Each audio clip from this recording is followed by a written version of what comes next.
Hello and welcome everyone to non-IITN. If you like this video, please do like, share and subscribe to non-IITN.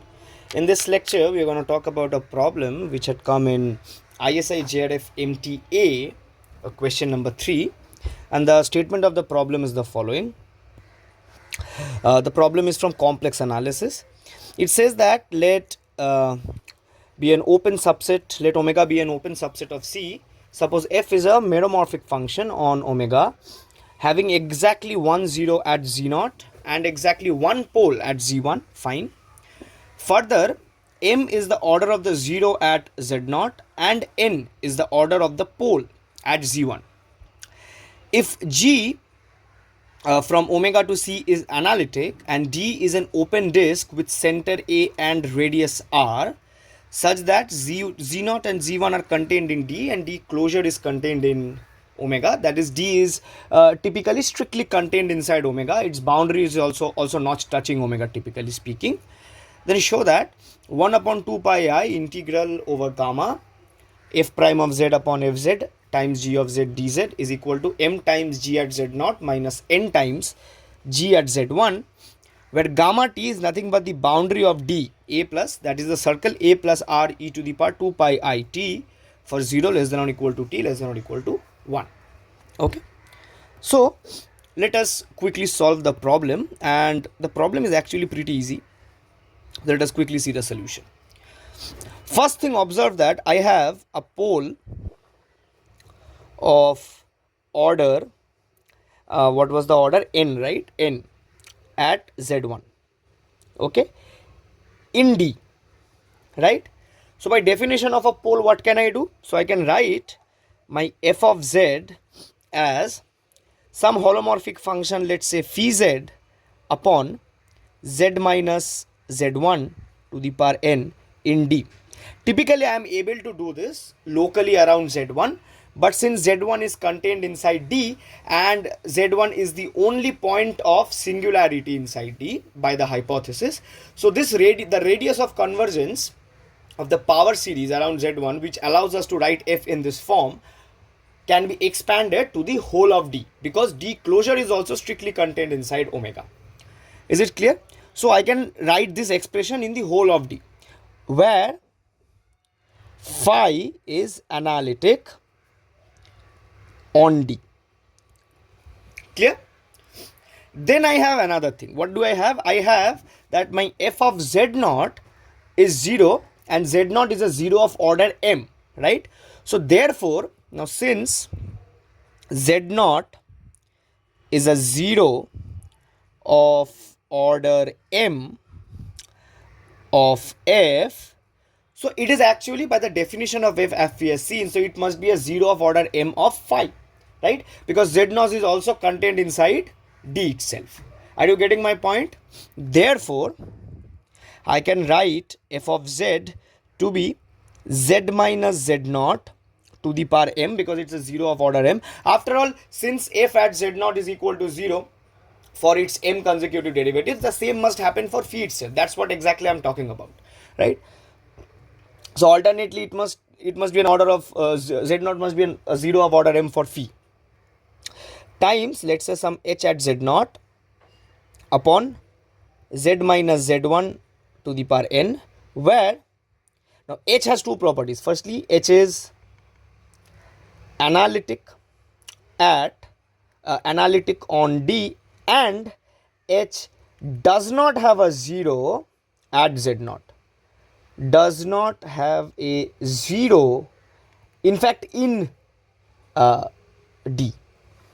Okay, it does not have a 0 in D, because f has only one 0, which is z0. We removed the complete 0 part from h, so h does not have any more 0, because if h would have a 0, then f would also have a 0.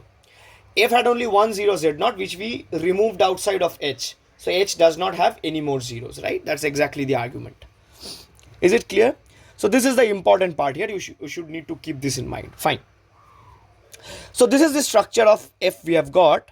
Now, what is f prime at z of z? Okay, so we can easily consider the derivative with the usual definition. So it will come out to be z minus z1, the quotient rule, and this will become z minus z naught to the power m times h prime at z minus, I would have here m times z minus z naught to the power m minus 1 h of z minus n times z minus z1 to the power n minus 1 times z minus z naught to the power m times h of z divided by z minus z1 to the power 2n for all z not equal to z naught. For obvious reasons, we are allowing the quotient rule here. So this is that quite abides by the definition, right? Okay. Fine. Therefore, what is f prime at z upon f at z? Okay. So, if I just distribute it out, it seems to be like this. So it is z minus z1. Okay. So I'm just separating out the additions. Okay. I'm skipping just a single. Okay. Let me write it first. So this is z minus z1 to the power n times z minus z naught to the power m times h prime of z minus m times z minus z1 to the power n z minus z naught to the power m minus 1 times h of z. Okay, so I want to write it in this way. So minus z minus z1 to the power 2n.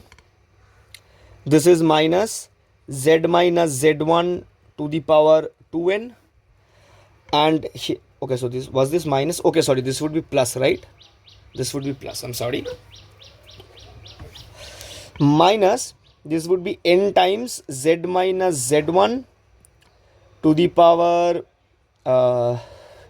n minus 1 times z minus z naught to the power m times h of z upon, this becomes z minus z1 to the power 2n.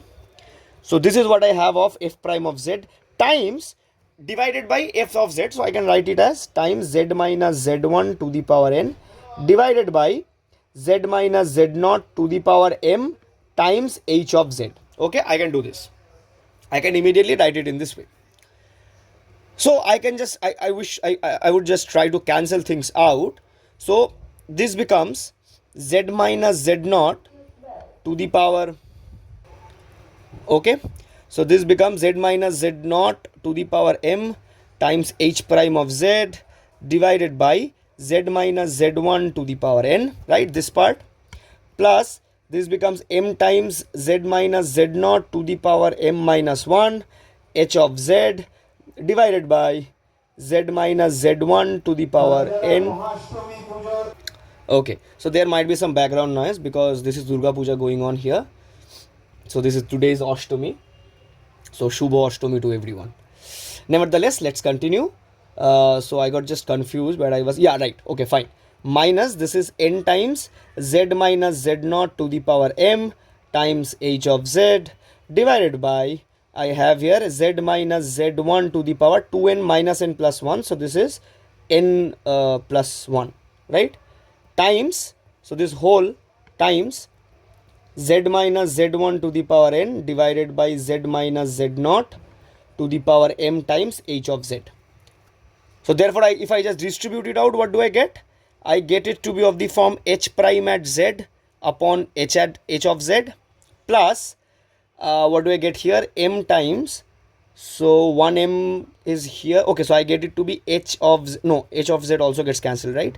So this is m upon z minus z1 to the power n, right? No, n also gets cancelled, sorry, to the power m minus this is n upon, so this part gets cancelled, divided by z minus z1 to the power n. So therefore, what is f prime of z upon f of z times g of z as given?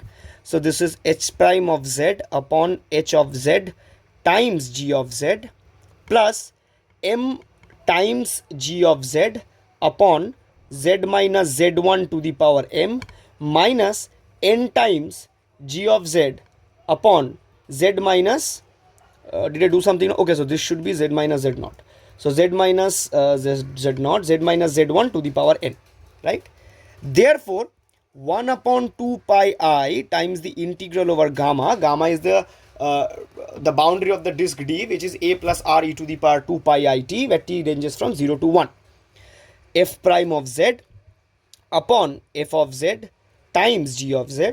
So by distributivity, this just becomes, I'm not writing the dz's because it will become very cumbersome. So 1 upon 2 pi I, this is h prime of z, g of z upon h of z, plus this is m times integral over gamma g of z upon z. Okay, I'm doing something wrong again, I guess. Excuse me. Okay, so there won't be any m and n's here. I'm extremely sorry. Please rectify this. There won't be n because m, here I have m minus 1, here I have m, so I will be just left with m. And here I have n and I have here n plus 1, so I will just be left with n. So, right, I'm extremely sorry for this mistake. You know, while calculating, you know, when we are going through intensive calculations while lecturing, so it often happens. So z minus z naught minus n times integral gamma g of z upon z minus z1, right? But now observe that now, okay, so this is 1 upon 2 pi I, this is also upon 2 pi I. Now observe that h prime of z times g of z over h of z, this is analytic on D. Why is it so? Because g is given to be analytic, h has no zeros. That was the condition which I emphasized on. Where was it written here? So h does not have a zero in D, right? And h is analytic.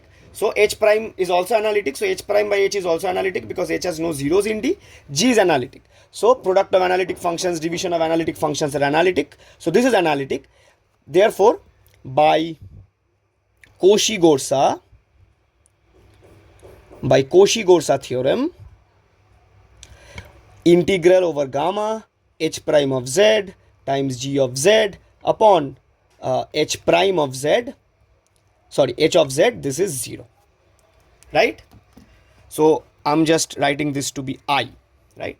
Therefore my I becomes, I'm writing this in this way, 2 pi I m into, or rather let me write it in this way, m into 1 upon 2 pi I g of z upon z minus z naught minus n into 1 upon 2 pi I integral g of z over z minus z1.